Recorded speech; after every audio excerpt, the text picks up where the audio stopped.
అదేంటో junior NTR pan India సినిమాల్లో భాగమవుతున్న బాలీవుడ్ స్టార్లు గాయాల పాలు కావడం కాకతీయులమే అయినా ఆశ్చర్యం కలిగిస్తున్నాయి. దేవర కోసం హైదరాబాద్ వచ్చినప్పుడు సైఫ్ అలీ ఖాన్ చిన్న ప్రమాదానికి గురి కావడం, ఏప్రిల్ 5న విడుదల నుంచి దేవర తప్పుకోవడానికి ఇదొక కారణం. ఎప్పుడు వస్తాడనేది ఈ వారంలోనే తెలిసే అవకాశం ఉంది. ఇప్పుడు వార్ 2కి సైతం అచ్చం ఇలాంటి ఇబ్బంది వచ్చి పడింది. అదేంటో ఇప్పుడు చూద్దాం.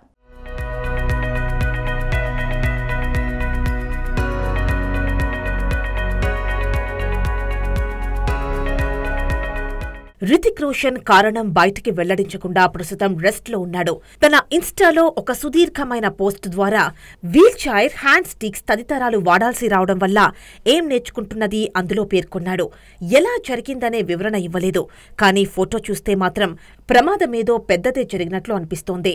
ఈ లెక్కన వేసవిలో మొదలు పెట్టాలని ప్లాన్ చేసుకున్న వార్ 2 కొంత లేట్ అవ్వొచ్చని ముంబై టాక్. ఎందుకంటే తనొచ్చాక ముందు షూట్ చేయాల్సింది యాక్షన్ ఎపిసోడ్సే. వాటితో పాటు తారక్ కాంబినేషన్లో ఒక డాన్స్ నంబర్ కూడా ఉంది. పరిస్థితి చూస్తుంటే రితిక్ పూర్తి యాక్టివ్ కావడానికి ఇంకో 5-6 నెలలు పట్టినా ఆశ్చర్యపోనవసరం లేదు.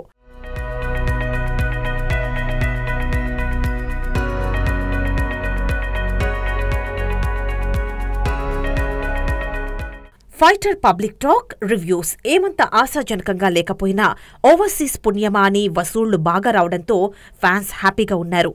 దీని సంగతెలా ఉన్నా వాళ్ల ఆశలన్నీ వార్ 2 మీదే ఉన్నాయి. ఎలాగూ దేవరా లేట్ అవుతోంది కాబట్టి జూనియర్ ఖాళీ సమయాన్ని వార్ 2కు ఇద్దామనుకుంటే ఆ ఛాన్స్ కూడా తగ్గిపోతోంది.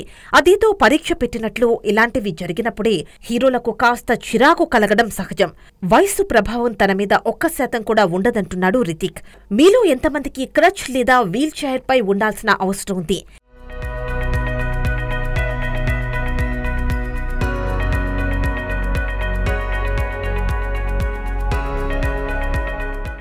తాతతో జరిగిన ఓ ఘటన గురించి వివరించాడు రితిక్ రోషన్. ఎయిర్పోర్ట్లో వీల్ చైర్ పై కూర్చోవడానికి మా తాత ఒప్పుకోలేదన్నట్టుగా నాకు గుర్తుంది.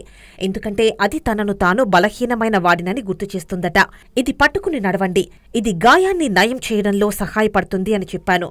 రితిక్ రోషన్ చివరగా ఫైటర్ అంటూ పలకరించాడు. ఇందులో భారీ యాక్షన్ సీక్వెన్స్లు చేశాడు. ఇక వార్ 2 కోసం రితిక్ సిద్ధమవుతోన్న టైంలో ఇలా జరిగింది. మరి రితిక్కు ఎన్ని రోజులు రెస్ట్ అవసరం అన్నది మాత్రం తెలియడం లేదు.